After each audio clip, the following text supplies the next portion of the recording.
Hi guys! For today's video ay samahan nyo kaming subukan ng isa sa pinaka-popular na activity dito sa Taipei, ang Sky Lantern Flying. So pagkatapos nga pala naming mag-Shifen Waterfall ay dumiretso na kami dito sa Shifen Train Street. And maraming mga tindahan dito guys na nag-o-offer ng mga Sky Lantern na katulad ng mga ganito, and ang price ay nasa 250 NTD. Bale, 4 layers na siya or 4 colors na. May mga guide kung ano-anong mga ibig sabihin ng mga colors na ipapakita ko sa inyo later. And ayan, pwede kayong maraming magsulat dun sa Sky Lantern. So sa group namin, nag-share lang kami sa isang Sky Lantern. Malaki siya guys, so may isusulat nyo lahat yung mga gusto nyong isulat or mga wishes nyo dito. Ayan yung mga iba't ibang kulay and yung kanilang mga ibig sabihin. Ayan guys. So itong store na pinagdalahan sa amin ay malapit lang, walking distance lang dun sa mismong train street. Meron silang daanan from this store papunta doon. And marami nga rin palang mga tinda dun sa mismong train street nila dito. Ayan guys. So ayan, magsusulat na kami ng aming mga wishes dito sa aming Sky Lantern.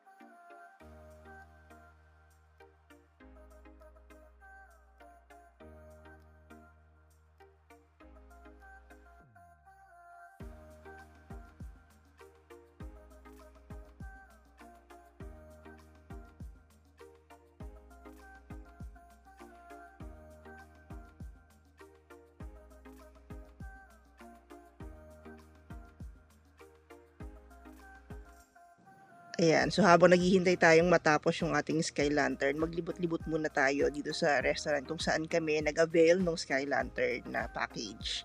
So ayan guys, medyo naambon pero marami pa rin mga nagpapalipad as you can see. And nandoon lang sa bandang gilid yung kanilang train station. So ito yung mark ng restaurant kung saan kami bumili ng Sky Lantern. Ayan.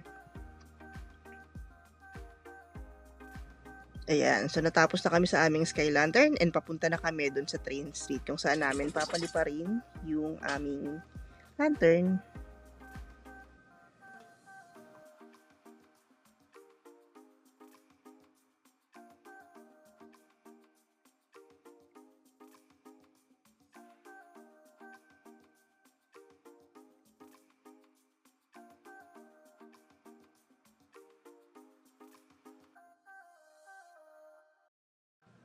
Ayan guys, getting ready para paliparin na namin yung aming Sky Lantern. So ayan, may guide kami kung saan area pwede lang magpalipad. And sa gilid may mga kainan na. So kung nagugutom kayo, pwede na kayong mag-grab ng snacks dito. Ayan. So ayan na yung aming 4-color na lantern.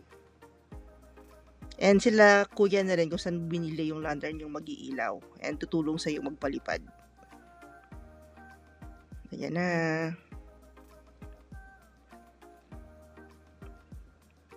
So guys, kung pupunta kayo ng Taiwan, it's a must experience. May experience nyo lang kasi ang lamig dito and ang dami talaga nagpapalipad. So isa to sa mga tourist attraction dito.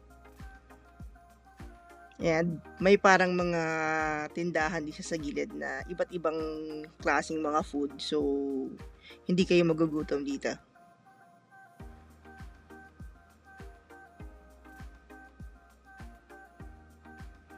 So ayan na. Yan yung aming Sky Lantern experience dito sa Taipei. Thank you for watching and we'll see you on our next videos.